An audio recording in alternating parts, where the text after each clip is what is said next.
Meskipun telah menyerahkan diri pada segala macam kebodohan dan ekstravagansi sepanjang hidup, takdir seolah menyisihkan saya hingga kini. Di sini saya berdiri, di usia 42 tahun, sehat dan selamat, tanpa setitik luka pun. Sebagian sahabat saya tewas dipukuli hingga mati. Yang lain menghilang tanpa penjelasan atau menemui akhir tragis. Pasti saya lahir di bawah bintang keberuntungan karena selalu bertindak semau saya. Tak ada samurai dari kalangan sederhana yang hidup semewah saya.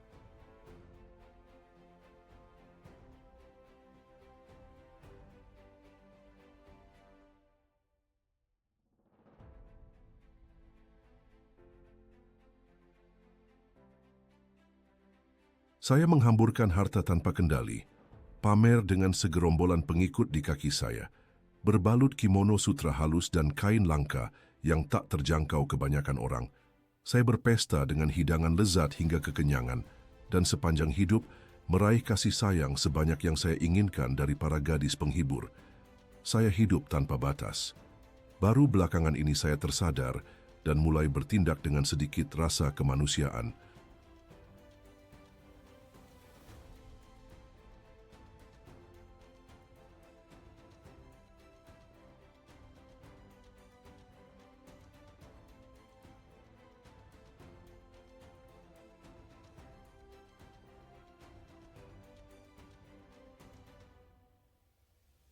Pendidikan saya buruk, belajar menulis sendiri setelah dewasa. Itu pun hanya cukup untuk keperluan sederhana. Pergaulan saya yang terburuk, tanpa satu pun teman yang bermoral.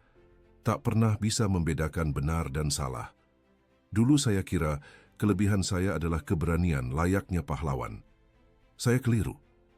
Tak akan pernah tahu penderitaan yang saya timbulkan pada keluarga, orang tua, istri, anak, yang hanya memperberat rasa bersalah saya.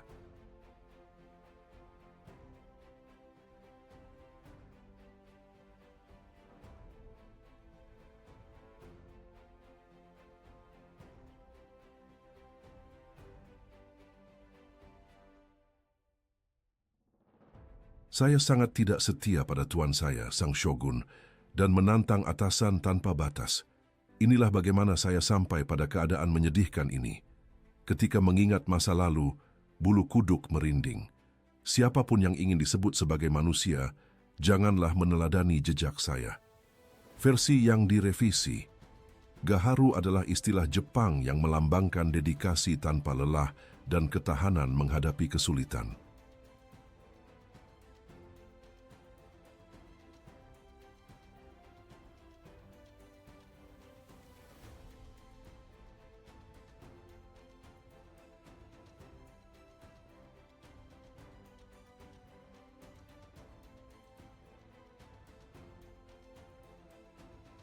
Meskipun kemampuan untuk bertahan dan mengatasi rintangan ini patut dipuji, ada saat-saat di mana berhenti sejenak dan merenung bisa bermanfaat.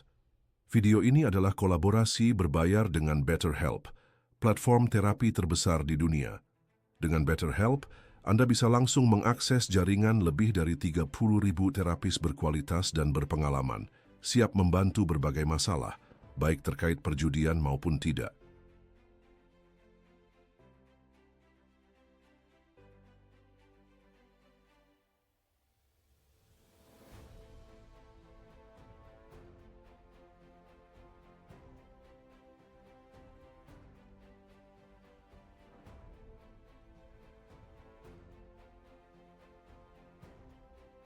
Ideal untuk rutinitas yang sibuk, layanan ini memungkinkan Anda menjadwalkan sesi langsung sesuai ketersediaan waktu Anda.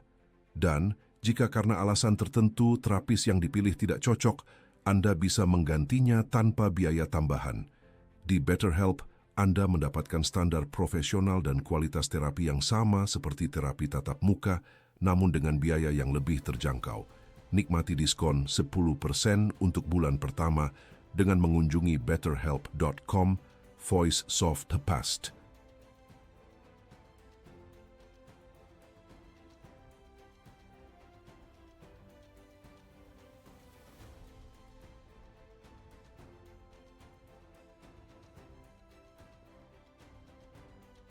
Tautan juga tersedia di deskripsi. Terima kasih kepada BetterHelp atas dukungannya dalam produksi konten sejarah.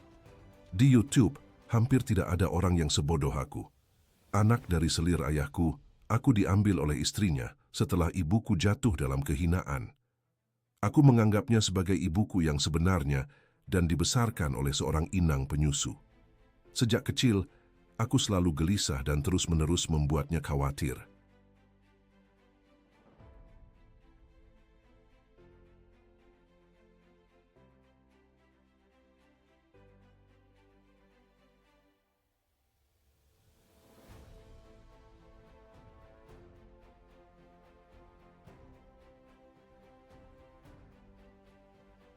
Dengan ayah yang selalu absen sibuk di kantor, aku sering berbuat onar dan begitu memberontak sampai membuat semua orang hampir putus asa.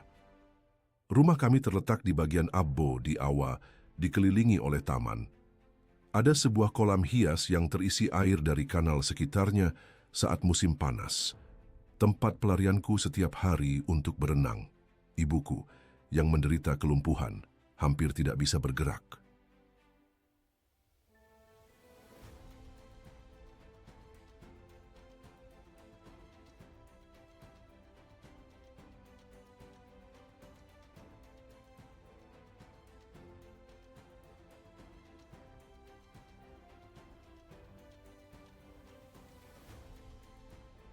Sisanya adalah perempuan-perempuan dalam keluarga, yang aku pandang dengan hina, menghabiskan hari-hari dengan terlibat dalam berbagai masalah.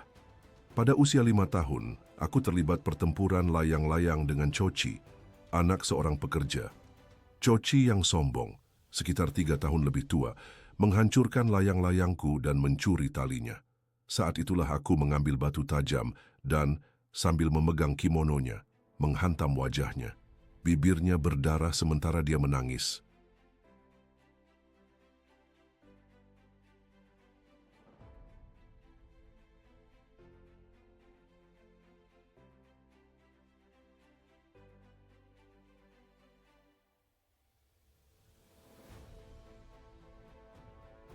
Ayahku, yang melihat semuanya dari atas tembok taman, memerintahkan agar aku dibawa ke hadapannya. "Apa ini?" dia menggeram. "Melukai anak orang lain? Ini tidak akan dibiarkan."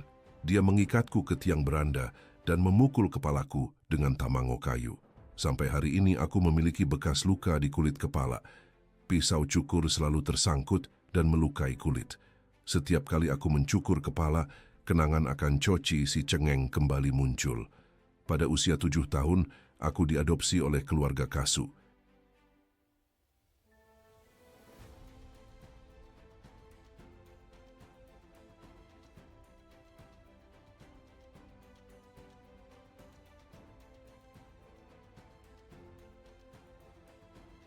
Mereka mencatat usiaku sebagai 17 tahun dan memotong rambut di dahiku sebagai ritual peralihan. Ishikogen, komisaris unitku, datang bersama asistennya, Obeedro, dan bertanya, "Siapa namamu dan berapa usiamu?" Ishikawa menanyakan, "Aku dipanggil Kochi dan berusia 17 tahun. Ishi, Kawa pura-pura terkejut. "Untuk usiamu yang 17 tahun, kau terlihat cukup matang." Dia tertawa. "Aku sempat bertengkar lagi karena layangan dengan anak-anak dari Macho."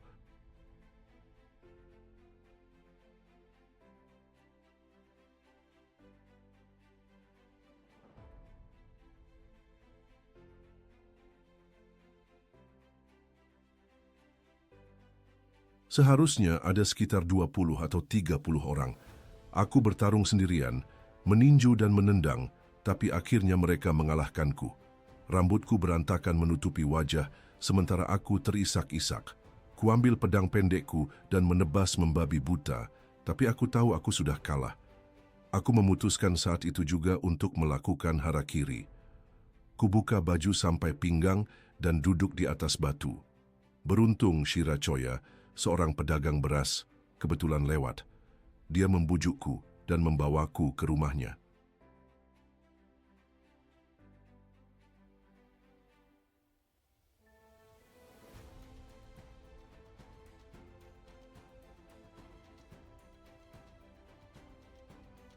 Setelah kejadian itu, semua anak di daerah itu menjadi pengikutku. Usiaku baru 7 tahun. Ketika berusia 9, ayahku mendaftarkanku ke judo dengan Suzuki Sebe, seorang kerabat keluarga Katsu di Yoko Army. Awalnya, aku menjaga sikap, tapi tak lama kemudian aku menunjukkan sifat asliku. Teman-teman menghindariku dan selalu bersekutu melawanku. Pada malam sebelum latihan malam di musim dingin, sang guru mengizinkan kami membawa makanan. Kami beristirahat pada tengah malam.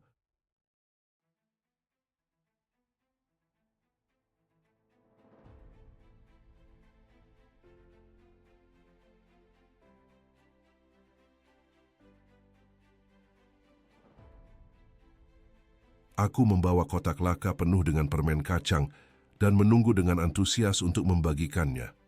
Namun teman-temanku merencanakan sesuatu yang lain. Mereka berkumpul, mengikatku dengan obi, menggantungku di balok kayu, dan melahap semuanya, bahkan kue-kueku. Lalu aku melampiaskan amarahku pada mereka dengan kencing di kepala mereka dan mencipratkan makanan yang sudah disajikan. Tentu saja, semuanya harus dibuang. Mereka pantas menerimanya.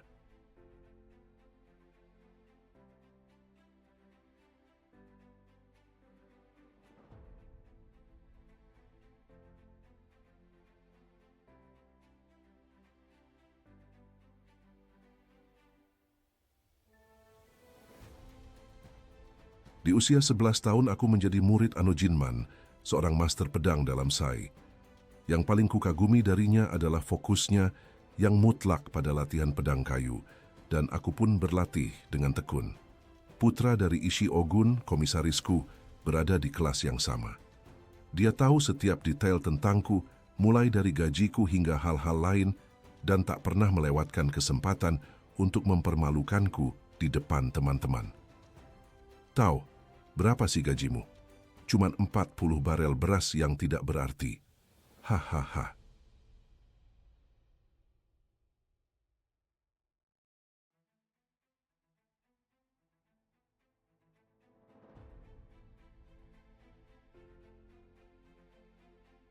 Karena dia anak komisaris, aku menelan harga diri dan diam, tapi ejekannya justru semakin menjadi. Sampai suatu hari, aku tidak tahan lagi. Aku memukulnya sekuat tenaga dengan pedang kayuku, memakinya tanpa ampun, dan meninggalkannya menangis di lantai. Di usia 12 tahun, kakakku Koshiro berhasil mendaftarkanku ke sebuah sekolah. Dia membawaku ke Akademi Shock di Yashima. Pelajaranku dimulai dengan klasik Tiongkok, The Great Learning.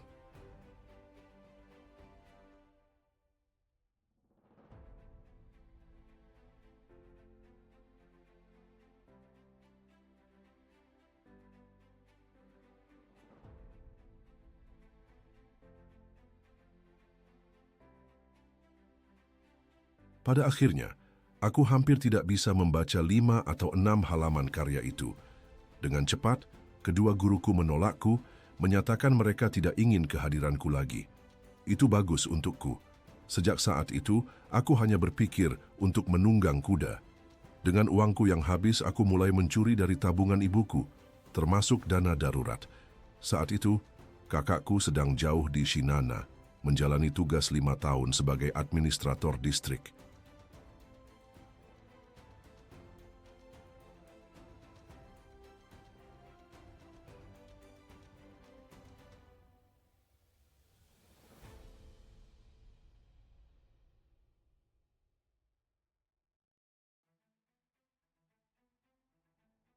Ketika mengetahui bahwa aku menyia-nyiakan waktu dan sumber daya dengan menulis, dia memerintahkanku untuk meninggalkan kelas dan mengirim surat kepada guru untuk memformalkan pemutusan hubunganku.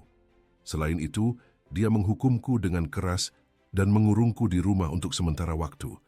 Tanpa bisa keluar itu benar-benar membosankan. Pada usia 14 tahun, aku memutuskan untuk melarikan diri ke pinggiran Kyoto, di mana aku berencana untuk tinggal selamanya.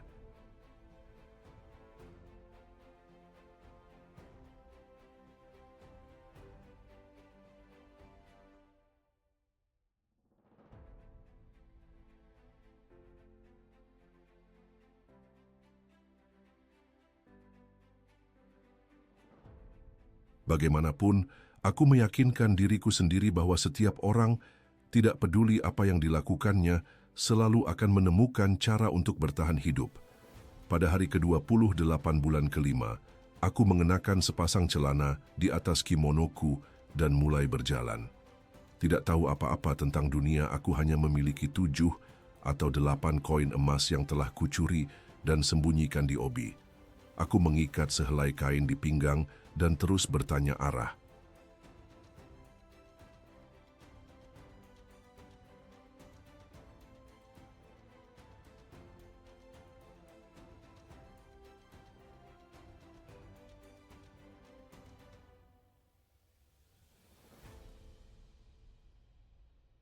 Aku tiba di Awa, merasa kesepian dan ketakutan, tetapi terus berjalan hingga menginap di sebuah penginapan di Fujisawa. Saat fajar, aku berjalan tanpa arah, ragu-ragu tentang apa yang harus dilakukan. 2 pedagang menyusulku. "Kemana kau menuju?" tanya mereka. "Tanpa tujuan pasti," jawabku. "Mungkin suatu tempat dekat Kyoto." "Bergabunglah dengan kami. Kami juga menuju ke sana." Aku dipenuhi keberanian dan menemani mereka hingga Ottawa, di mana kami menginap di sebuah penginapan.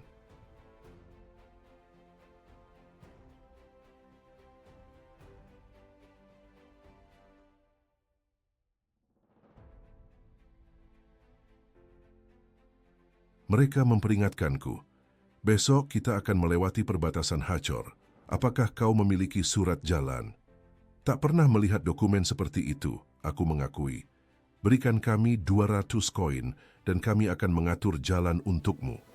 Aku mengikuti nasihat mereka dan keesokan harinya, aku dibebaskan di pos pemeriksaan.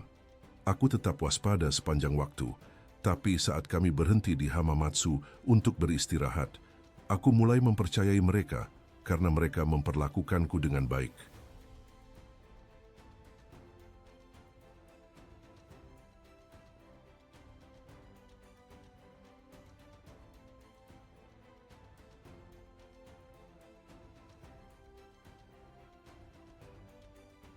Jadi sebelum tidur, aku melepas semua pakaianku. Keesokan paginya, saat aku bangun dan melihat ke bantal, aku menyadari bahwa semuanya telah hilang selama malam. Mereka mengambil kimono, pedang, dan sabuk perut yang berisi tabunganku. Aku sangat terkejut. Aku bertanya kepada pemilik penginapan apakah dia melihat kedua pria itu. Dia menjawab, "Ah, mereka bilang akan berangkat lebih dulu untuk tiba tepat waktu pada festival di Kuilsima, di Oi, dan bahwa kau akan menyusul mereka nanti."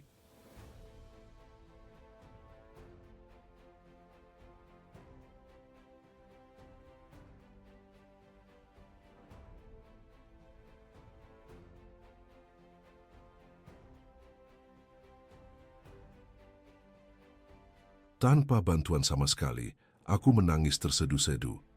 Pemilik penginapan yang baik hati mencoba menenangkanku. "Tahukah kau apa yang mereka andalkan? Biji wijen, pencuri yang merampok pelancong. Dan aku mengira mereka adalah teman-teman dari Edo. Sungguh menyedihkan. Kemana kau akan pergi sekarang? Aku tidak yakin. Aku berpikir untuk pergi ke sekitar Kyoto."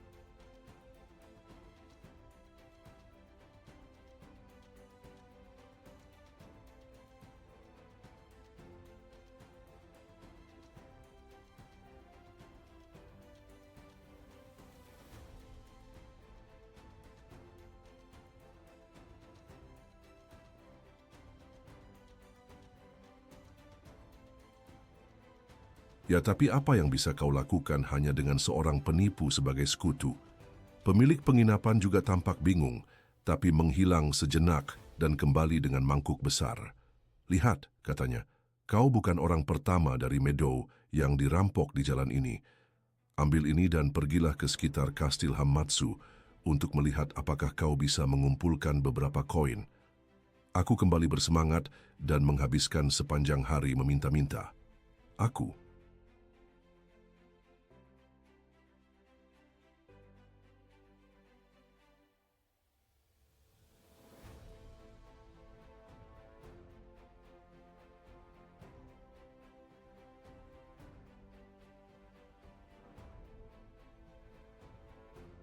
Menjelang senja, aku telah mengumpulkan hampir 1 gantang beras dan gandum yang bernilai sekitar 120 atau 130 keping tembaga.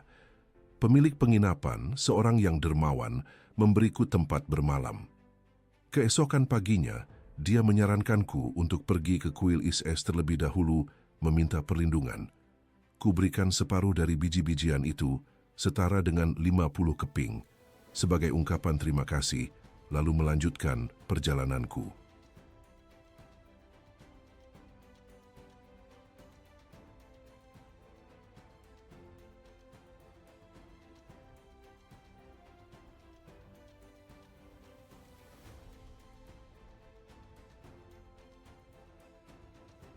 Hari demi hari, aku meminta-minta saat matahari bersinar, dan saat senja tiba mencari perlindungan di antara pinus di tepi sungai atau kuil-kuil kecil di pinggir jalan.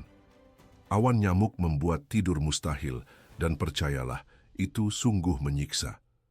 Suatu kali, aku berkemah di dekat tumpukan batu, tepat di pintu masuk lahan dekat Kastil Futu. Lapangan latihan berkuda berbatasan dengan rumpun bambu, dan di seberangnya berdiri sebuah kuil dengan lambang shogun di gerbangnya.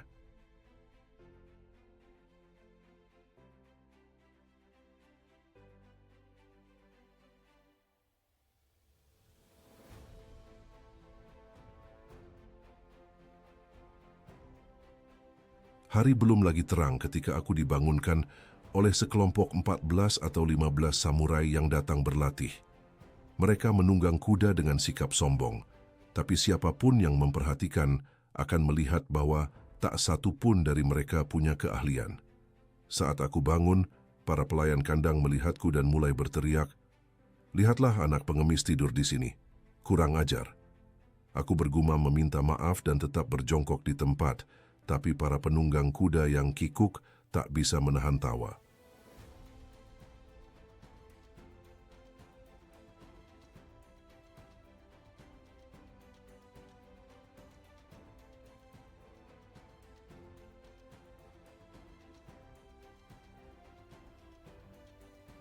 Anak-anak kandang itu menjadi murka. Aku dipukuli dengan tinju dan setelah dilempar ke tanah, diusir dari lapangan. Seorang samurai berusia sekitar 40 tahun mendekat dan berkata, "Dengar bocah, bagaimana mungkin seorang pengemis sepertimu berani mengkritik samurai? Dari mana asalmu? Cepat katakan." Aku menjawab, "Aku dari Edo."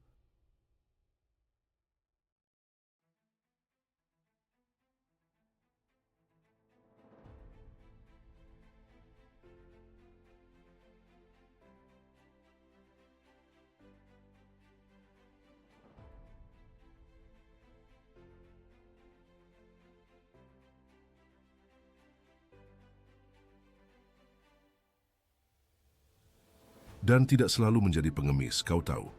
Dia bertanya padaku, "Apakah kau punya bakat dengan kuda?"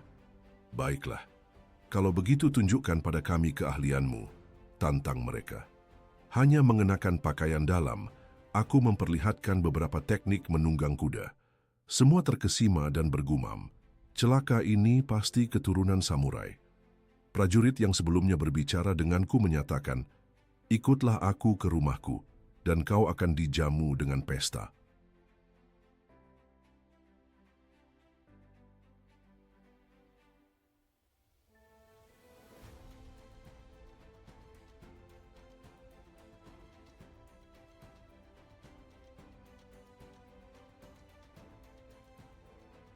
Di akhir latihan, aku mengikuti langkahnya ke kediamannya. Rumahnya terletak di sebuah gang dekat properti Magistrat Futu. Dia menyuruhku menunggu dan segera kembali membawa nampan penuh nasi dan miso shiru. Makanannya sungguh lezat. Kemudian dia pergi ke dapur dan menanyakan asal-usul serta keluargaku. Ketika aku menghindar dengan cerita palsu, dia menghela napas. "Aku sungguh kasihan padamu. Tinggallah bersama kami."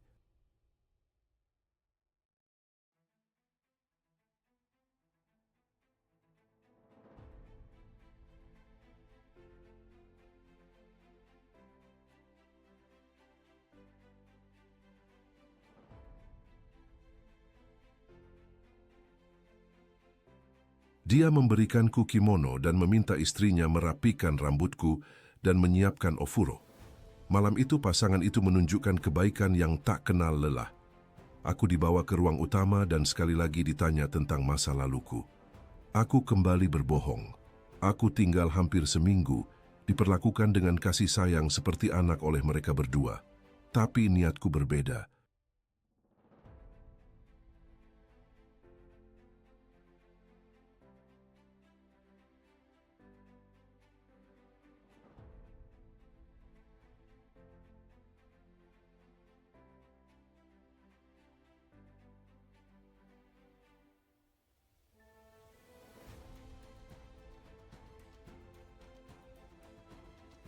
Apa gunanya tinggal seperti embun sesaat di rumah ini, ketika aku bisa mencari pekerjaan di istana Kyoto? Pada suatu malam yang gelap, aku mengenakan pakaian lamaku, melipat kimono dan obi dengan hati-hati di atas futon, dan melarikan diri dengan diam-diam. Sebelum fajar, aku sudah melangkah cepat di jalan menuju Kyoto. Aku mengembara berhari-hari, bertahan hidup dari sedekah hingga bertemu Morata, seorang pengelana, di Yoichi. Kami membeli perbekalan dan berbaring di bawah pohon pinus.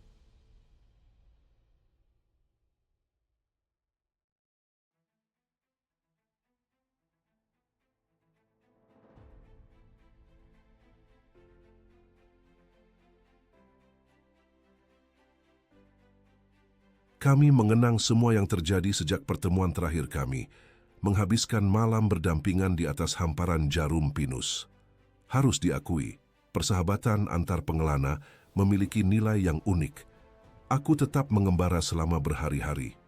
Pada suatu malam, aku tidak ingat di mana. Aku berbaring di tepi jurang dan, dalam tidurku, terguling ke dalamnya. Aku pasti pingsan. Ketika terbangun oleh cahaya pagi, kusadari buah zakarku terbentur batu yang tajam.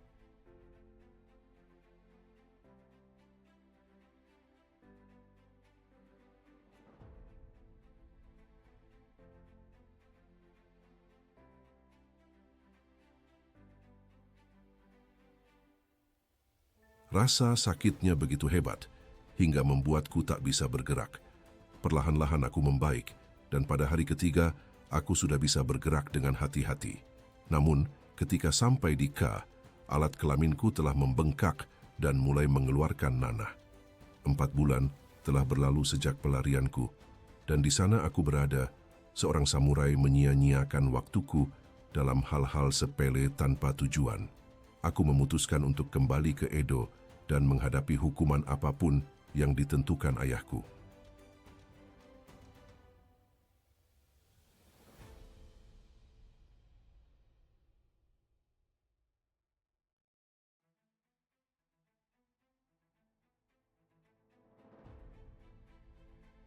Semua orang tampak gembira. Koci telah pulang. Koci kembali. Aku mundur ke kamarku dan tidur selama 10 hari berturut-turut. Kudengar bahwa selama ketidakhadiranku, keluargaku memesan segala macam doa dan ritual, bahkan mengirim sepupuku, Biarawati Kaizen, ke Kyoto untuk mencariku.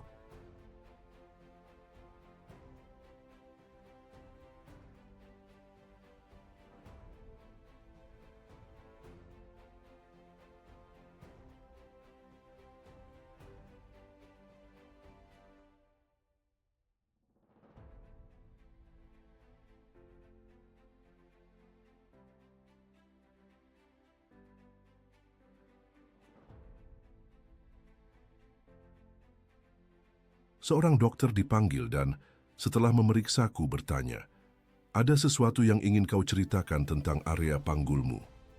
Testis saya tetap dalam kondisi yang buruk, tetapi saya bersikeras menyangkal adanya kelainan. Namun, dalam 3 bulan, infeksi semakin parah hingga membuat saya tidak mampu beraktivitas. Saya terkurung di rumah selama 2 tahun berikutnya. Ayah saya memberitahu kembalinya saya kepada Komisaris Ishikawa. Ini benar-benar akhir yang memalukan.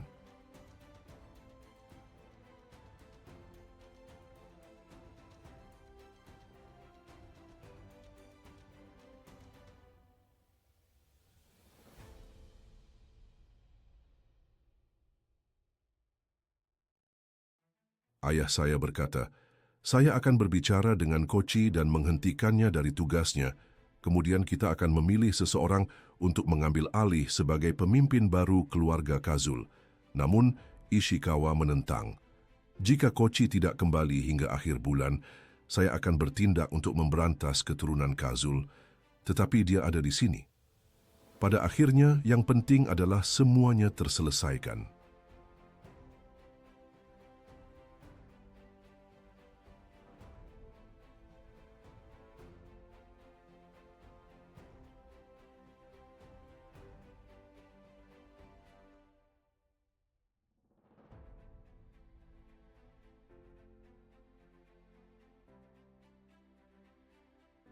Biarkan dia sendirian. Dengan waktu dia pasti akan menemukan jalannya dan bisa berguna dalam suatu hal. Untuk sekarang, beri dia perhatian. Semua yang hadir merasa sangat lega begitu mereka ceritakan padaku nanti. Setiap pagi, saya mengenakan seragam dan mengunjungi teman-teman dalam rutinitas saya. Hanya itu, saya mendatangi kediaman komisaris di AKA Otto dan memohon untuk direkomendasikan ke suatu posisi.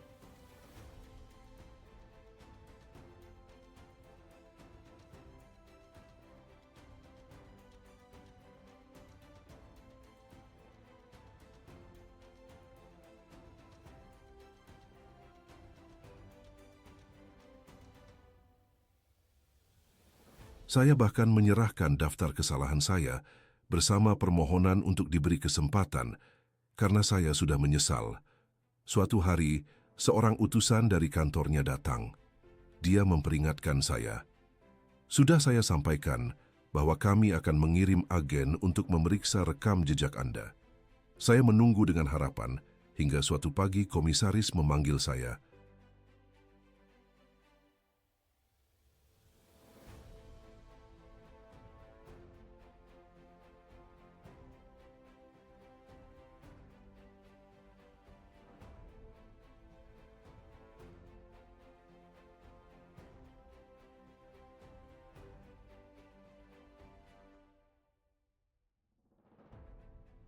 "Rekan-rekan Anda menolak untuk menuduh Anda, dan meskipun Anda mengakui segalanya, penyelidikan kami menunjukkan bahwa tindakan Anda jauh lebih serius dari yang Anda laporkan. Tapi Anda menunjukkan penyesalan, dan itu cukup bagi saya. Aku akan melakukan yang terbaik untuk merekomendasikanmu pada suatu posisi. Tetaplah hadir dan dedikasi." Aku kembali ke rumahnya dengan semangat yang berlipat ganda dan berlatih anggar.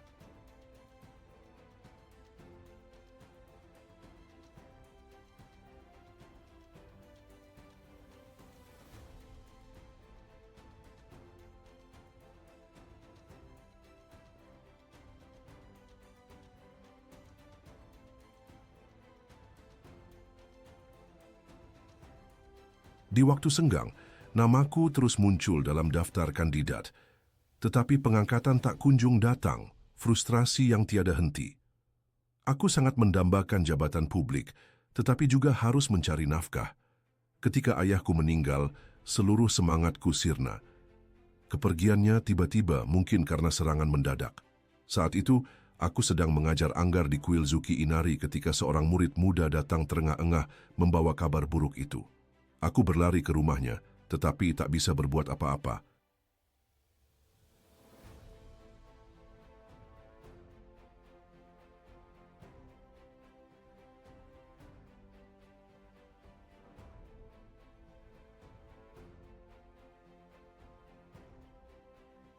Aku tetap di sana memberikan bantuan hingga berangkat saat fajar keesokan harinya.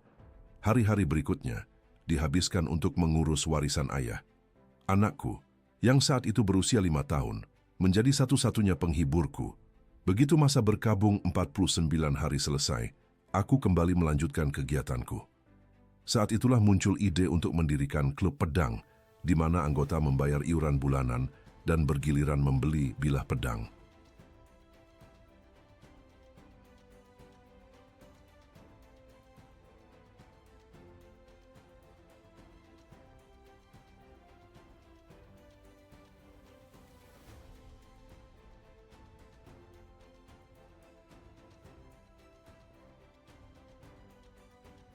Aku mengumpulkan teman-teman seperjuangan dan kawan-kawan, termasuk Kawachikara, Masayoshi dari Nobi, Tai Nakabai, SPI, dan semua ahli penilai pedang di daerah itu. Suatu ketika, aku pergi ke penjara Shogun untuk menguji pedangku pada mayat penjahat yang dihukum mati. Kemudian aku menjadi murid Asman, menguasai seni memenggal kepala dengan satu tebasan. Tuan baruku, Oke Magoro, adalah seorang yang boros dan tidak bermoral.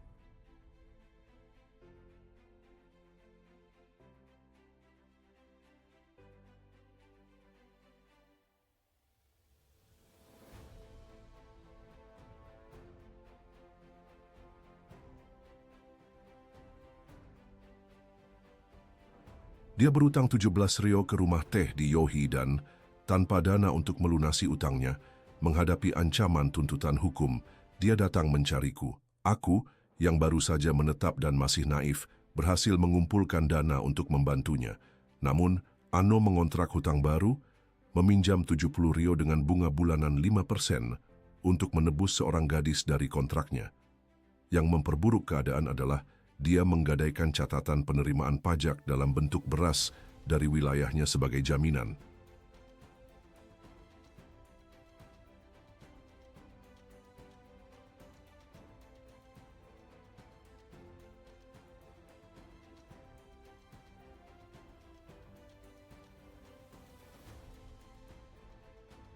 Para pengikut dan pelayannya datang meminta saran saya.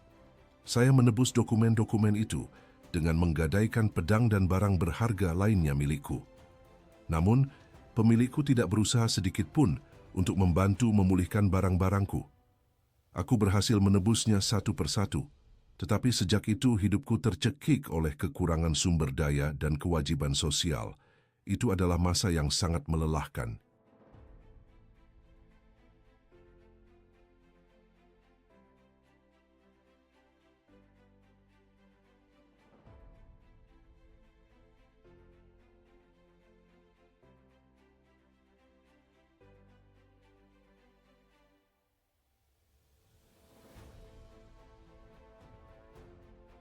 Aku bertahan dengan menjual sedikit yang tersisa, tetapi dengan cepat menghabiskan sumber dayaku dan terpaksa melelang bahkan barang-barang pribadiku. Aku sangat tidak rela berpisah dengan barang-barang itu. Semua diperoleh dengan keringat selama bertahun-tahun. Tetapi apa alternatifnya? Setiap barang dijual dengan harga setengahnya. Aku segera melanjutkan perdagangan pedang di malam hari.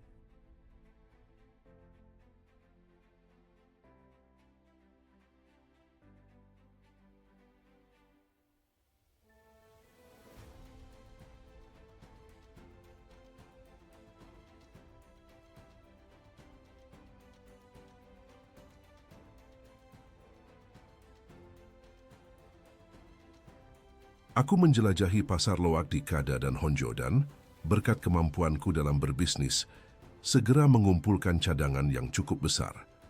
Beberapa teman yang pernah kubantu di masa sulit mencariku ketika mereka memiliki pedang untuk diperdagangkan.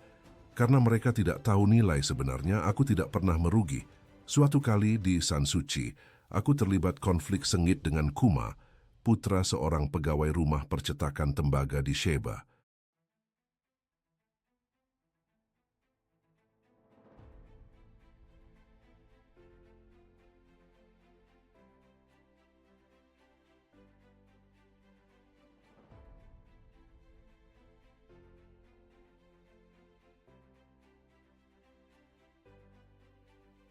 Ketika bertemu di lantai atas, aku menangkapnya dan melemparkannya ke bawah tangga.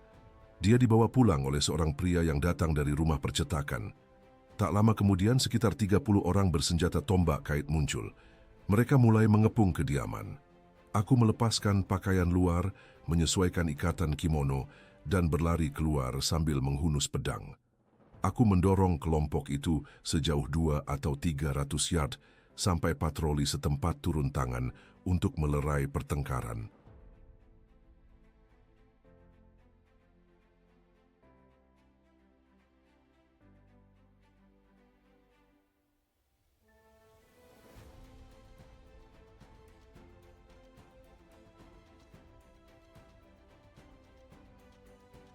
Sejak saat itu, bahkan para penjahat dan wanita jalang yang menggiring pelanggan ke rumah bordil menjauh ketika melihatku.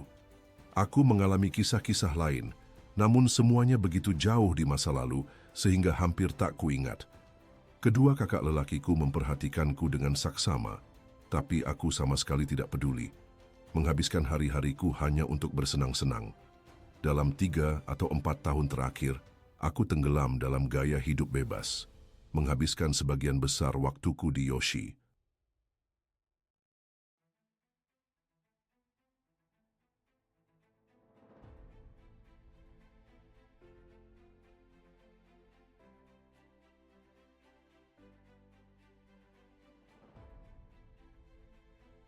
Begitu banyaknya sehingga para tukang onar yang berkeliaran di sekitar lingkungan telah menjadi pengikutku dan tidak ada yang berani menentangku.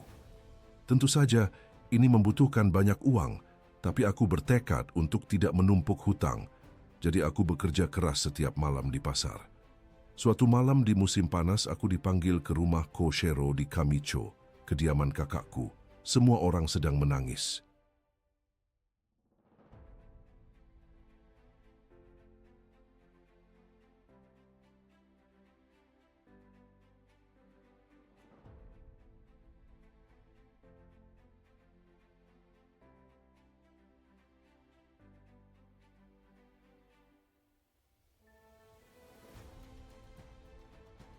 Istrinya membawaku ke kamar Shinta dan berkata, "Kochi, mengapa kau bersikeras bertindak begitu sembrono? Kakakmu telah mencari keberadaanmu kemana-mana dan khawatir kau akan melakukan hal yang tak terampuni. Karena itu, dia memutuskan untuk mengurungmu dalam sangkar, Shintaro. Kami mencoba meyakinkannya sebaliknya, tapi dia tidak mau mendengar. Sangkar itu selesai kemarin. Ada di taman. Aku pergi ke sana. Strukturnya kokoh, dibuat dengan pagar ganda.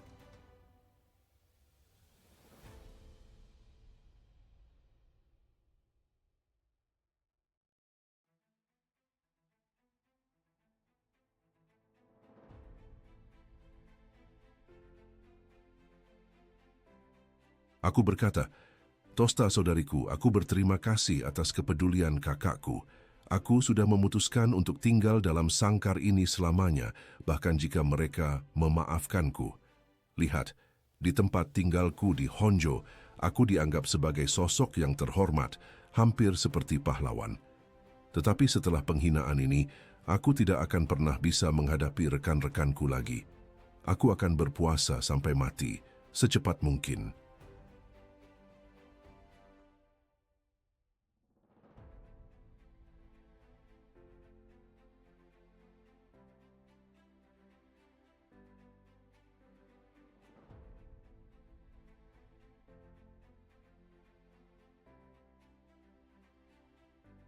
Saudariku memohon, bagaimana kita sampai pada situasi ini? Tolong pertimbangkan kembali. Apa gunanya berubah? Sejak kematian ayahku, aku tidak punya tempat berpaling atau harapan untuk mencapai posisi yang terhormat. Sudah lama aku meninggalkan gagasan itu. Aku menyimpulkan bahwa lebih baik hidup sesuka hatiku dan kemudian mati. Aku benar-benar yakin bahwa hidupku akan lebih bermartabat jika aku mengurung diri dalam sangkar.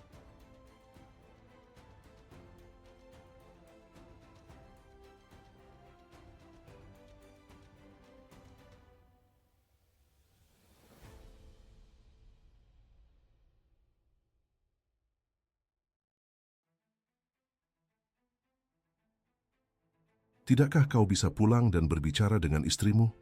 Tidak perlu. Seperti yang sudah kukatakan, keluargaku tidak mengkhawatirkanku. RO berusia 16 tahun. Kepergianku akan menjadi kelegaan baginya. Jika aku hidup bertahun-tahun lagi, aku hanya akan menjadi beban. Saudariku bersikeras agar aku pulang sebentar. Akhirnya aku pergi dan menunggu.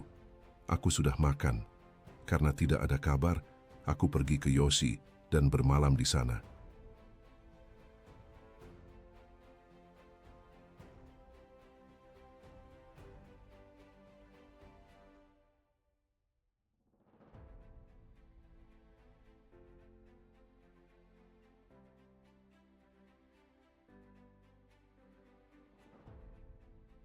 Shintaro mendesakku untuk menulis surat rekonsiliasi untuk saudaraku.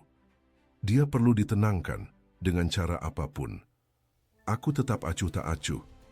Belakangan, aku tahu bahwa saudariku diliputi kekhawatiran yang mendalam, berkeliling dari kuil ke kuil, memohon doa untukku. Aku pun memutuskan untuk meringankan penderitaannya sekaligus. Pada musim semi berikutnya, aku menyerahkan kepemimpinan keluarga kepada Rintaro. Aku berusia 37 tahun. Tindakanku di masa lalu kini membuatku penuh rasa malu.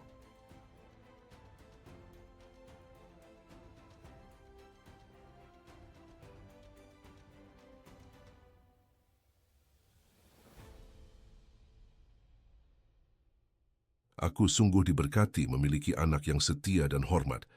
Anak-anak perempuanku juga sangat berbakti. Istriku tidak pernah menentang keinginanku. Aku merasa sepenuhnya puas telah sampai sejauh ini tanpa malapetaka besar.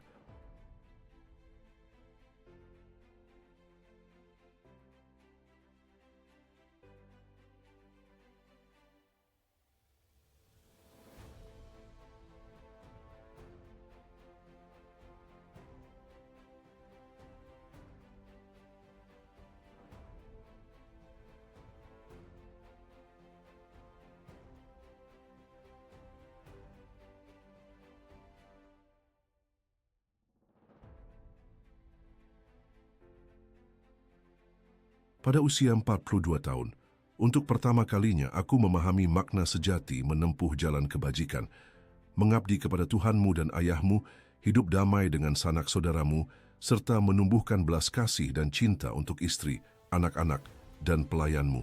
Semoga anak-anakku, anak mereka, dan anak dari anak mereka. Baca kata-kata ini dengan seksama dan renungkan maknanya. Semoga demikian.